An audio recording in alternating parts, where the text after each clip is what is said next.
Simply the independence. You can come along and we can provide that advice to you that emotion is totally detached.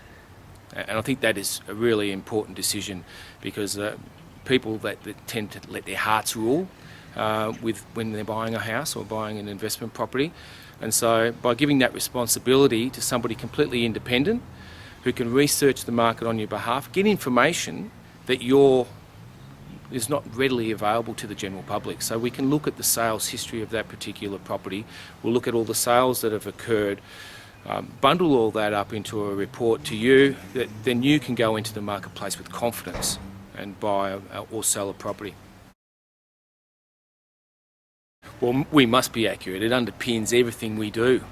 We're regarded as an expert in the courts to give evidence, and the acceptable range is within 10%, so we must be within 10% of the sale price generally if the property is a standard type residential property, and if we're not, we can be sued, and all valuers have to have professional indemnity insurance.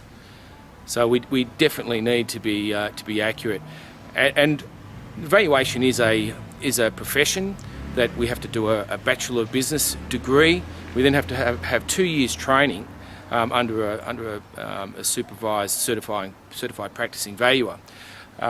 Whereas if you went to an estate agent to give you an opinion of value, it's not underpinned by the same level of rigour, and it's certainly not admissible as an opinion in a court of law.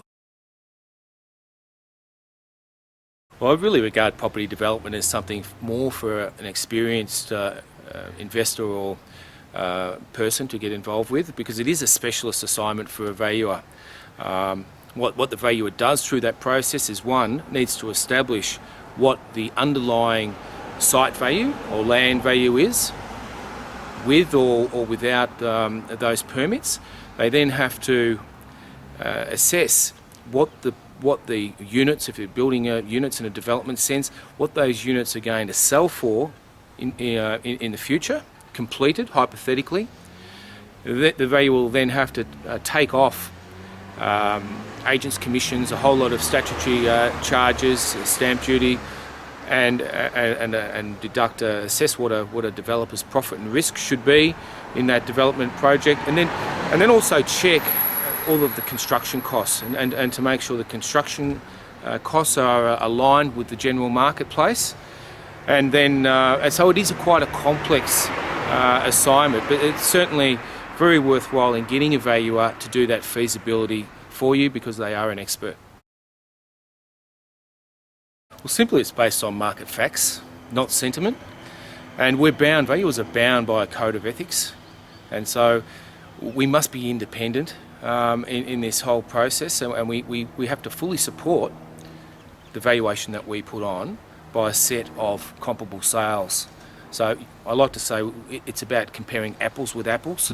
If we're assessing a value on a single-fronted, single-storey Victorian-era terrace house, we must compare with properties that have sold that are of similar like. So it's comparing apples with apples and making the comparisons for bruises. Whereas an estate agent's opinion of value is not so independent, because quite often it might be trying to get the listing.